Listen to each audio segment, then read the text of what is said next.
This is Gerardo Del Real with Resource Stock Digest. Joining me today is the CEO of Premier American Uranium, Mr. Colin Healey. Colin, it's great to have you on. It's been a bit. How are you? Yeah, I'm doing well. Thank you very much. I'm happy to be here. Let's get right into it. I want to talk about the last several pieces of news that you put out to the market. But before we get into that, I want to touch on the current state of the uranium market. We all know the supply demand fundamentals and the mid to long term picture being as bullish as I've ever seen it. I've been in the space for nearly 2 decades. So I don't think that's in question, but how are you feeling with the current spot price? How are you seeing the utilities acting? Do you sense that we're nearing the next kind of leg up? Because we've been through what's been a pretty sustained consolidation here for the last little bit. Yeah, I would agree. I mean, since February of last year, we've really seen a kind of downward trend. And I really think we're starting to see evidence of a floor in, uranium prices really seem to be firming up here around $64 a pound. The most important for, the fundamentally focused people that understand the sector is the term price, which is still hanging in there at $80 a pound. And the differential between spot and term is always a bit of a visual issue for uranium equity investors because the spot price definitely is a strong or is taken as a strong sentiment indicator, and people trade around it. So it does induce some volatility and some overhead on the equities. Despite the things that you mentioned, the extremely strong fundamental backdrop that we're in from a supply demand perspective. So I guess from a utility perspective, they're behaving. How they behave is a lot reflected in the term price. So I think that they continue to secure pounds and really accept pricing in the $80 range as a term price. But it's going to take some time, I think, here to start to reverse that trend. One of the positives, I think, in the mechanics here is that when you have a spot uranium price that's substantially below the term price, there is the possibility of a carry trade where you're committing to deliver in the future and buying in the spot market and kind of trying to profit from that differential. And the bigger the differential between spot and term, the more attractive that, let's say, arbitrage looks. So I think that you're going to start to see some financial players trying to take advantage of the differential between spot and term, and that should also provide some support to the spot price before we start to see, the things that could cause a run on spot price and really have it recover is continued under delivery by new supply. As we watch different new sources of supply, which are few, start to turn on and deliver probably fewer pounds than they initially anticipated. We've seen some guidance reductions from several neo producers, and really there are some commitments there to deliver uranium that are going to have to be covered somehow, and with good potential for that demand to fall into the spot market and also provide further upside. So I think that I honestly feel that we're seeing a kind of a bottom for this stage of the cycle in uranium prices, and that we're going to start to see a reversal, but that reversal can take time. Listen, I couldn't agree with you more. I think that was very well articulated. You've had a great last month and a half in the share price, despite the consolidation in the space. Can you speak to that? And can you speak to some of the recent specific catalysts here that clearly have the market's attention? I mean, for us, company specific,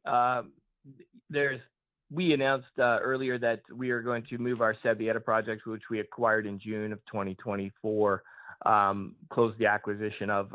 We're going to advance that to PEA and deliver a resource update, which is a really big accomplishment for us. I mean, it only had a historic resource when we first contemplated the acquisition of it. We were able to get that resource updated to current.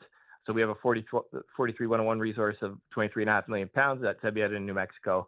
But in a year or less, our internal goal and our articulated goal to the market is to deliver a resource update and a PEA.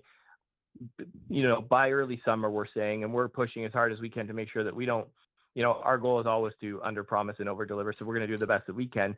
That should be the biggest catalyst for us in the first half of the year. And we're on track to do it. And I guess one of the most important things about that is that, in our technical report where we estimated that 23.5 million pound resource back in June of last year, published back in June of last year to be accurate. There was a whole bunch of recommended spending in that that amounted to a couple of $1 million, more than a couple $1 million. And we were able to, through interrogation of our existing historic database and the quality of it, able to supply the information necessary to generate that preliminary economic assessment, relying on the historic data, which is extensive and shown to be reconcile extremely well with confirmation drilling that was performed on the project earlier. So we're able to defer in this environment. I think it's really, really important that we were able to defer a couple $1 million in spending, still deliver the biggest possible catalyst for that project that I can see, and then give the market a template for how to value that project going forward when we go and do the exploration and extensional drilling to add pounds. But to answer your question about the stock price in the last few months, one of the strongest things about Premier American Uranium has always been, in my opinion, the shareholder register. Yep. But that also includes, the Sprott URNM, which rebalances in March and September of every year. Now they own 6% of our stock, and investors, in the Twitter sphere, or I guess the X sphere, you'll see a lot of commentary about our stock and the rebalancing process and the I guess assumptions that third parties were making about the required buying by the Sprott URNM ETF of our stock. And I think that's come to fruition a little bit, and we've seen some support. The stock's up 50% in March, and I think that's partially attributable to that process of rebalancing the URNM ETF. But also what it demonstrates, I think that's most important, is that when there's buying of PUR stock, there isn't a huge amount of selling coming in at those prior lower price levels. Right. And it really moved the stock up when there was demand. And to me, that was important to really show kind of the baseline value of the stock is much higher than the lows that we hit. And that, new buyers of the stock really apply upward pressure on the stock. And, I think the valuation is much closer now to where I think it should be than where it was. And I think it was, and I still think it's a bargain at this price because of the things that we're going to try to deliver in 2025. No, look, I think 2025 is a transformational year for you, the company shareholders, and also for the uranium space. I don't think we end the year with the current prices that exist today. Colin, anything else to add to that?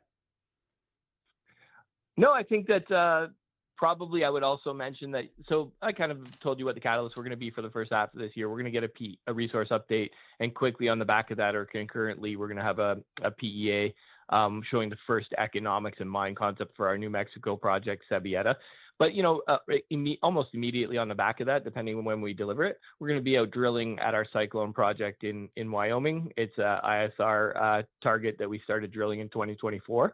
On the Cyclone Rim target, specifically on that Cyclone project, we outlined a half-mile trend of that included mineralization at or above GT cutoff and cutoff grades for nearby resources. That project sits just about 12, 13 miles to the west of Ur-Energy's operating and licensed Lost Creek mine, and also sits about the same distance from the Sweetwater mill, which was recently acquired in the market and has been said by the new owner to be planned to upgrade to ISR processing capability. So with those two plants within such a short distance of our potential deposit, I think it's really a strategic piece of land that we're excited to put some money into and start to move it towards resource. We have a 7 to 12.5 million pound resource exploration target under a 43-101 report from 2023 there.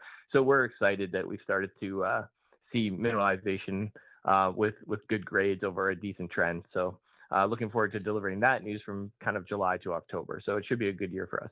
No, look, exciting times for you, for shareholders, for the company. Looking forward to having you back on here, and definitely looking forward to better sentiment in the overall uranium space, which we know is coming, right? Yeah, I firmly believe it. I'm tying everything I do to that, and I think it's quite easy to assess and see that. It's just a matter of you know it kind of developing and coming to fruition. So I'm looking forward to 2025.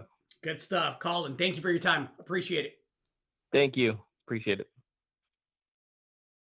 Hey everybody, Gerardo Del Real here. If you're enjoying the content that you just saw, you can let us know in 3 simple steps. Hit the like button, hit the subscribe button, and please share across your network and on social media. Take care, everybody.